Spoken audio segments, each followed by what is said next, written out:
Akkabaa'ee Efreemiin galata keen himaa jaalala keef durbee aannan wareegamaa. Maqaa Abbaa, kan Ilmaa, kan Hafuura Qulqulluu Waaqa tokkoon ni amanna. Amiin.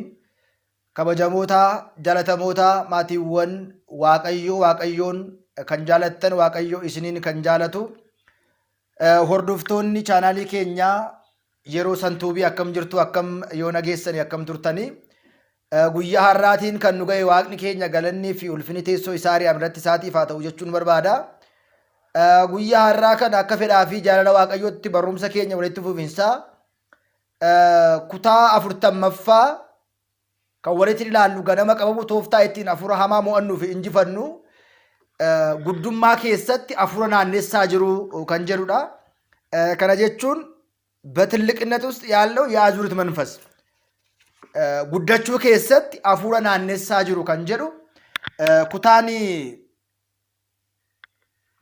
ሀራ ኩታን አፍርተመፋ ኢሰከነ ዋንቴዳፍ ዋቀዩ ድግዶት ተርገብ ያከኑ በርሲሱ ያከኑ ጎርሱ ፈዳፍ ጃለለሳኑ ፋተው እጋ ጉያ ሀራ ከና ጉዳችሁ ከሰት ዶኪንሞ ጉዲና ከሰት አፉራ ናነሳ ጅሩ ከንጀሩ ኩታ አፍርተመፋ ወሊቲን ኢላላ akkana jedha macaafa keenyaa boqonnaa 19:23 irratti waaqayyootiin sodaachuun gara jireenyaatti nama gaggeessaa jira yookiin immoo gara karaa jireenyaatti nama geessaa jira. Fakkeenya 19:23 irratti እግዚአብሔርን መፍራት ወደ ሕይወት ይመራል jechuudhaan qulqullichi Salamoon macaafa keenyaa boqonnaa 19:23 irratti ni dubbata.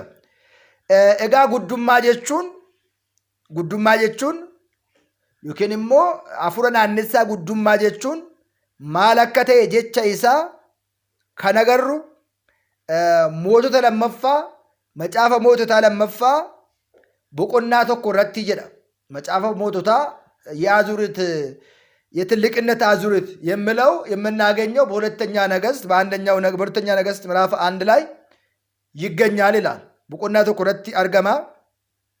yeroo baay'ee naannessitoonni otoo hin beekiin jireenya keenya keessa yookiin immoo hafuurri naannessaa kun otoo nuti hin beekiin jireenya keenya keessatti amala keenya fakkaatee dagatamuudhaan hojii isaa hojjetaa jedha otoo hin beekiin. Hafuurri naannessaa kun amalli isaa inni guddaan haala naannoo, haala uummatichaa, waaqeffannoo uummatichaa qo'achuudhaan kallattii kanaan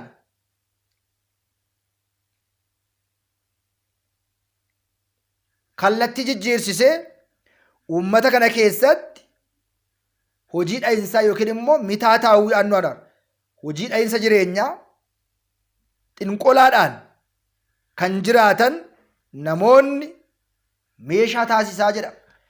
Hafuurri naannessaa kun warra xonqolaan hojjetanii fi xonqolaan jiraatan kana meeshaa ta'eetu isaanitti fayyadamaa jedha.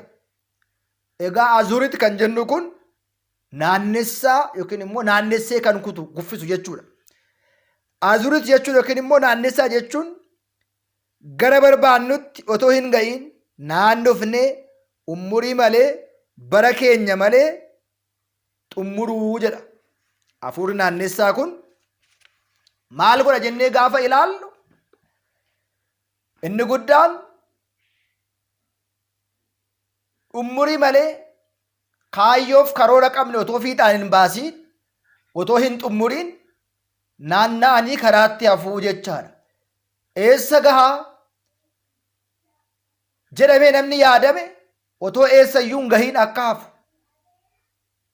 Guddaadha jedhamee beekaadha jedhamee namni tilmaamame beekumsi isaa zeeroo ta'ee akka hafuu fi naannessee dhumasaa gara jireenyaatti otoo hin ta'in gara du'aatti kan geessudha jedha. Fakkeenyaatiif addunyaan dhimma kanaaf ragaa baha guddaa waan hin arganneedhaaf yookiin immoo waan hin qabneedhaaf hanga ammaatti hafuura naannessaa baay'een isaa kutaa addunyaa tasa hundumaa irratti iyyuu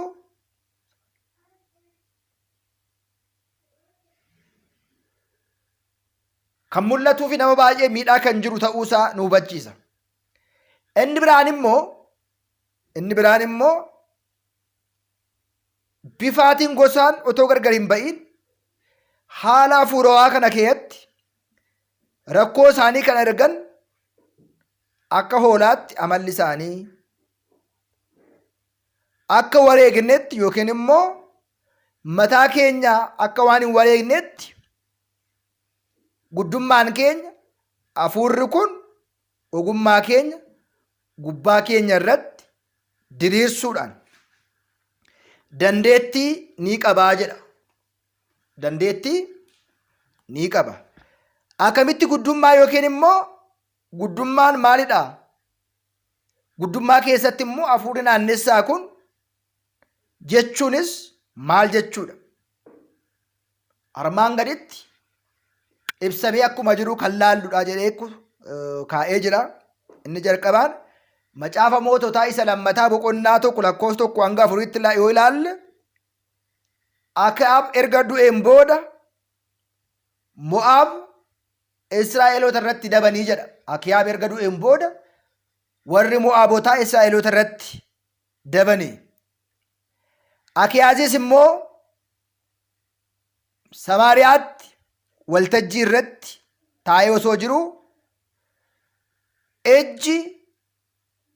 ija koorraa gugeen bu'ee dhukkubsate. Innis immoo deemi dhibee kanarraati nan fayya yoo ta'e Aqaarooniin Aqaarooniin Bu'eel Zaabu'eelin naa gaafadhaa jedhee ergamtoota isaa ergee jedha. Waaqayyoon ergamaan Waaqayyoo Tuubisaawii kan ta'e Eeliyaasiin ka'i mootii Samaariyaa sana ergamtoota isaa arguudhaaf ba'i jedheen. Aqaaroonii fi waaqa Bi'eel Zaabuulin gaafachuudhaaf kan deemtan Israa'el biratti immoo waaqni waan hin jirreedhaafiyyuu. Kanaaf Waaqayyoon akkana jedha, ni duuta malee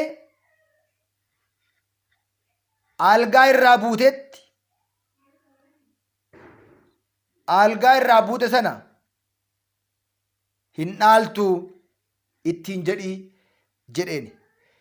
Eeliyaasis ni deemee jechuudhaan kaa'ee jira.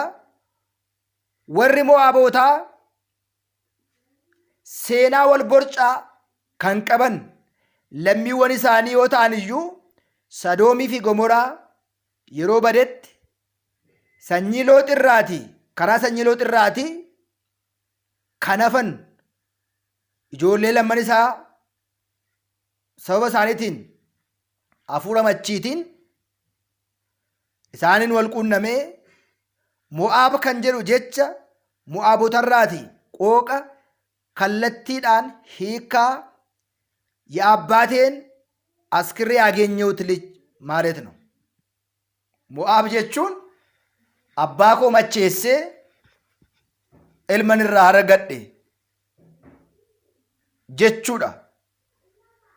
Amoon jechuun immoo ilma lammii koo jechuudha jechuudhaan asirratti ibsamee jira jechaadha. Lammiiwwan kun hunduu lakkoofsaan baay'ee kan ta'an otoo jiranii dabaluudhaan guddachuudhaan cimaa yeroo dhufan Israa'eloonni karaa ittiin darban hunduma irratti cufuudhaan aangoo argatanii jireenyi isaanii immoo hojii moraa irratti kan bu'uureffame waan ta'eedhaaf hafuura hamaa humna isaa jireenya isaanii keessa galchanii hafuura xinqulaatiin, hafuura muraatiin, hafuura abaarsaatiin baay'ee kan beekaman waan ta'aniif warreen kaan immoo የጠላትን መናፍስታዊ yookiin immoo hojii moraa diinaa, abaarsa diinaa, tooftaa isaa, hojii isaa hundumaa warra hamaa raawwatan akka tokkotti warra mootummaa jalatan taasisanii kan jiraatanidha jedha. Waliigala isaa biyya Sodoomirraa kan hafan sanyiiwwan tokkoffaan lammii kan ta'an isaan kana, lammiiwwan kana haalli waaqeffannoo isaanii hojii daabiloos kan ta'e kallattiin isaanii irratti kan hundaa'anii hafuura waaqayyoo irraatii karaa waaqayyoo irraa kan fagaatanii bara dukkanaa sanas jireenya isaanii kan godhatanidha kan jedhudha. Kutaan 40ffaan bifa kanaatiin ni jira. Barumsi kun ammas itti hin fufne. Barumsi kun akka nuu galuu fi gabaabsinee ilaaluun dirqama keenya ni ta'a jechaadha. Egaa akkuma beekamu barumsi kun barumsa baay'ee murteessaa fi hafuura hamaa bifa ittiin mo'annuu fi hafuura hamaa fi gargaarsa waaqayyoo, fayyisummaa waaqayyoo kan itti gargar baasnudha. Barumsi yeroo ammaa kana barachaa jirru barumsa baay'ee murteessaa, namni baay'een garuu dhaggeeffachuu baatu iyyuu ergaan kun darbuu isaa hin dhiisne. Kutaa 41ffaa irratti immoo reenfa abbaa koo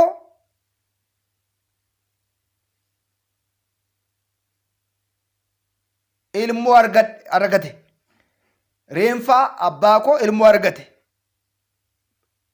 የአባቴን አስከሬን ያገኘሁት ልጅ ሬንፋ አባኮ ilma argate kan jedhu kutaan 41ffaa itti fufaa. Yeroo santuubii sabiskiraayibii godhaa, warri haaraa taatan waliif dabarsaa siran dhaggeeffadhaa. Nu fayyadaa teenyee qoosaa garaagaraa, barumsa garaagaraa hordofuurraa barumsa mana amantaa barannee bu'aa guddaatti buufachuun dirqama keenya waan ta'uudhaaf kutaan 41ffaa itti fufaa. Kan nu barsiise, kan nu gorse waaqa abbootii keenyaaf galanni ulfinni teessoo isaa irratti haa ta'u.